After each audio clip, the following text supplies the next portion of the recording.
Olá, tudo bem? Seja bem-vindo ao meu canal, seja bem-vindo a mais um vídeo. E hoje nós vamos falar de um assunto bem atual. No último dia 17 de março, agora, de 2026, entrou em vigor aqui no Brasil o ECA Digital, Estatuto da Criança e do Adolescente Digital. O que significa isso? Nós temos o ECA que você já conhece, você sabe que é o estatuto que protege as crianças e os adolescentes em relação à violência doméstica, violência na sociedade em geral. E agora nós temos uma legislação que pretende proteger as crianças e os adolescentes em relação ao consumo, comportamento, etc., a interação com as mídias digitais.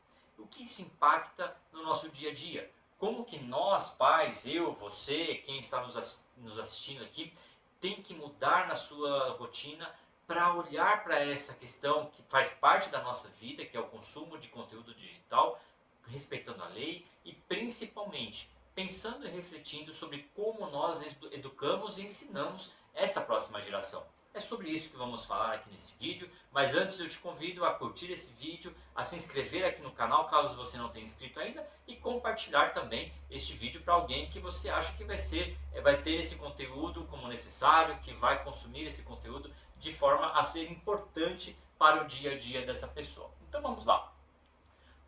Nós precisamos pensar aqui e sempre refletir sobre o nosso comportamento como adultos, como a geração que está responsável para transmitir conhecimento que nós trazemos da nossa infância, das gerações que nos antecederam, para uma nova geração. E aqui eu quero deixar um primeiro ensinamento. Não existe uma nova geração, existe uma próxima geração. E aí você pode dizer, não, mas é a mesma coisa, é sinônimo. Não, não é. Uma nova geração seria uma geração que começasse do zero. Nenhuma geração começa do zero. Perceba bem, nós talvez não tenhamos a mesma fluidez tecnológica que os nossos filhos, que os jovens adolescentes, que a geração Z, que a geração Alpha, mas nós estamos cuidando dessa nova geração. Então nós deixamos um legado nela também. Dessa forma, essa geração que está aí inédita, ou seja, nativa digital, que nasceu já existindo celular, já existindo internet e tudo mais, ok, ela é uma geração completamente diferente de todas as gerações que antecederam a ela. Entretanto, também é inédito eu e você fazermos parte de uma geração que está ensinando a essa nova geração o que quer que seja. Então, alguns historiadores dizem que esse momento tecnológico ele é inédito. E eu acredito que sim, em alguma maneira. Mas em alguma maneira. Por quê? Muitas tecnologias surgiram na história da humanidade. E isso não é novidade nenhuma.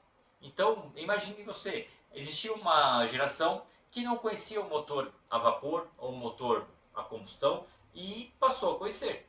E nasceu uma próxima geração que já nasceu com o motor existindo, que já nasceu com a normalidade dos carros a gasolina. Pois é, isso está acontecendo agora também. Então, existe uma geração que já nasceu com internet, com celular, com tudo isso acessível dentro de casa e dentro de uma normalidade. Porém, qual é a grande diferença? A grande diferença é a extensão do que nós estamos vivendo hoje. É o impacto no nosso comportamento externo e também no nosso funcionamento cognitivo. O que significa isso? Nós estamos pensando diferente. As crianças de hoje pensam diferente das crianças da nossa geração, de gerações anteriores. Mas como assim pensam diferente? Pois é, hoje nós temos informações abundantemente disponíveis. Se eu não sei alguma coisa, eu entro agora em um buscador de internet e procuro isso que eu não sei. E isso está acessível na palma da mão. Talvez, quando você era criança, quando eu era criança, se nós precisássemos de um conteúdo que nós não lembrássemos, precisaríamos ir a uma biblioteca, ter todo o trabalho de ir até lá, procurar um livro, escolher um livro e ler esse livro. Hoje nós conseguimos acessar uma informação, pedir uma análise e temos a inteligência artificial para depurar isso e nos trazer um resumo do que quer que seja. Então, o alcance e a extensão dessa mudança tecnológica, ela é brutal e muito intensa. Por que brutal? Porque é muito rápido. Então, pense você, há 5 anos atrás, quando falávamos de inteligência artificial, talvez isso fosse algo muito distante ainda. Não estava presente para nós e era algo muito futurista. Hoje é normal. E aí aqui fica uma pergunta: o que será que será normal daqui 5 anos? Como será que estarão as inteligências artificiais de daqui 5 anos? Perceba que há um ano atrás, há um ano e meio, 2 anos atrás, quando nós falávamos de inteligência artificial, já era algo meio estranho, algo um pouco inacessível. Mas isso hoje já faz parte da sua vida. Quer você queira, quer não.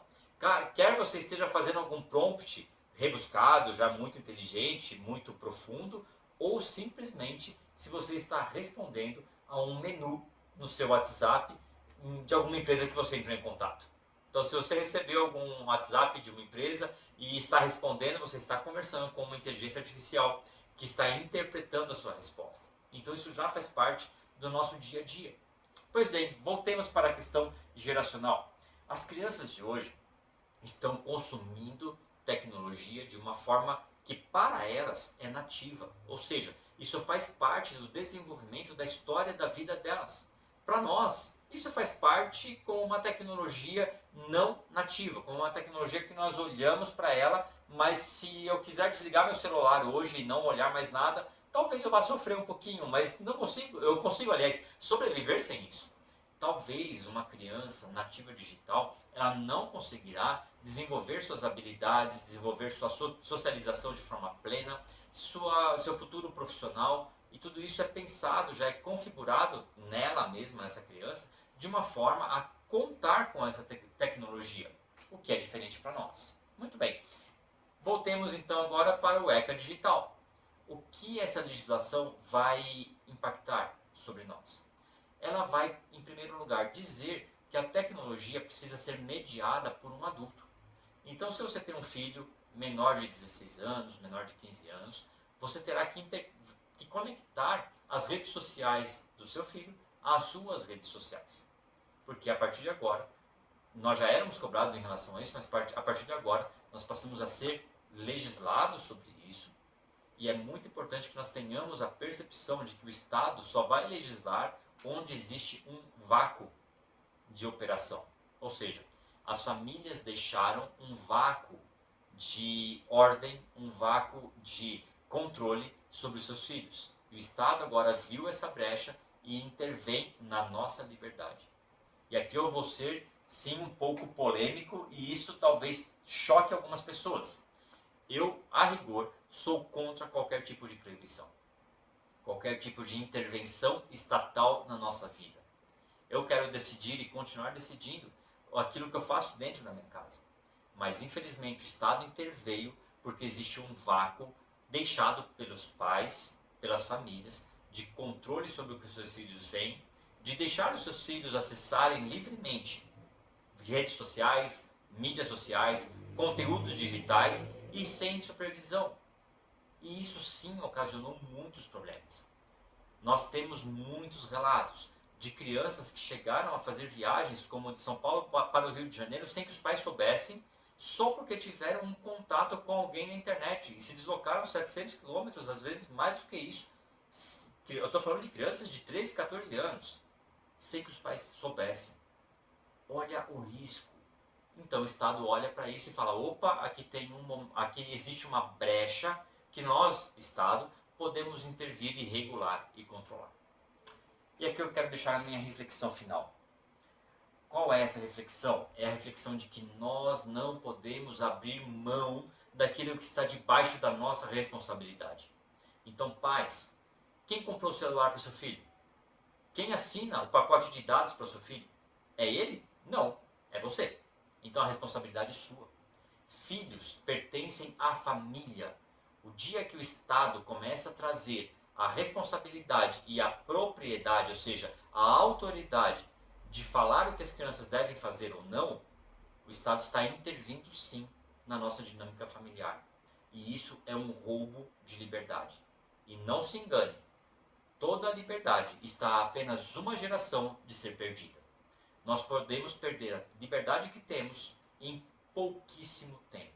Basta que fechemos os nossos olhos e as coisas deixem esse rio de avançar sobre a nossa liberdade, avançar normalmente, correr normalmente.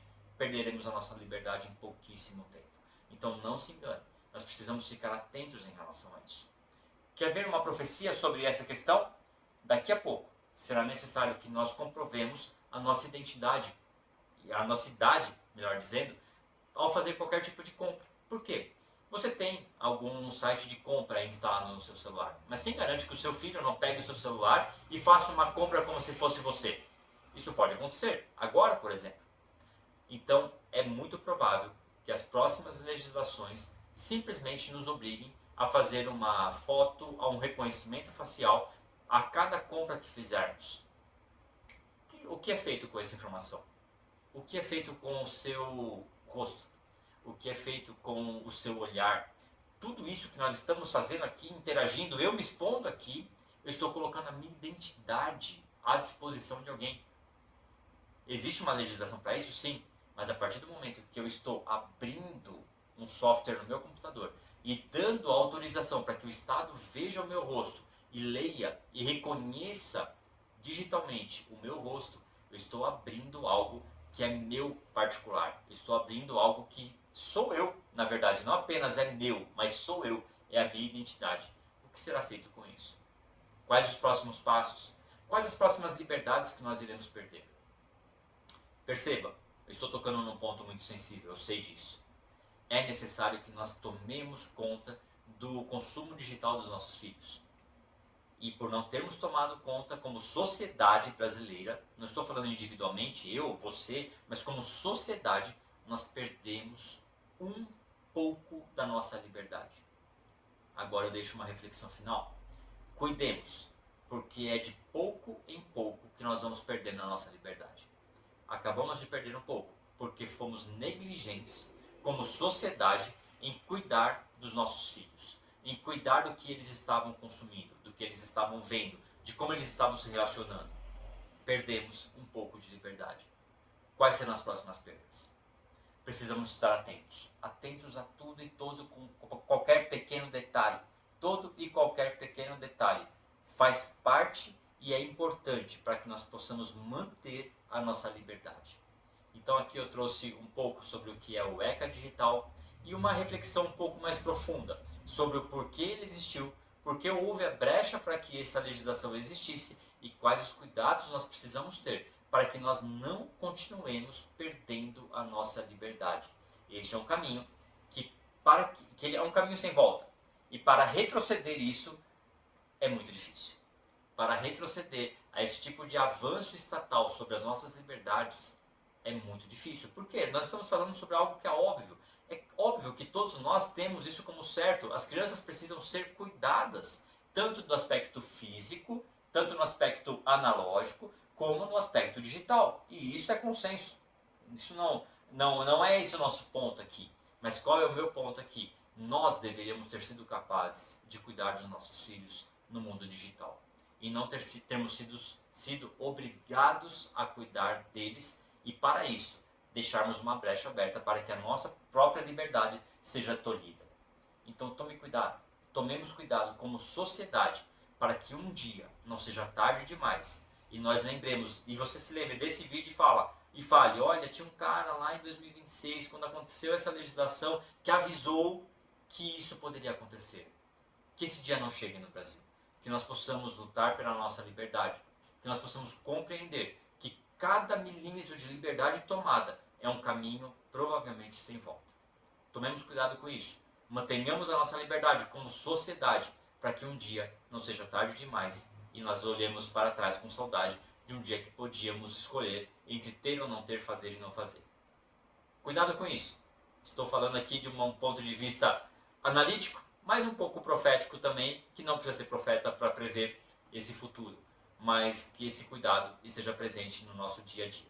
Espero que você tenha gostado desse vídeo, que você tenha curtido esse assunto e que você possa, mais uma vez, curtir aqui o vídeo, fazer um comentário, se fez sentido para você ou não. Será que a liberdade é algo que já está conquistado e não precisamos nos preocupar com isso? Ou é algo que está em risco?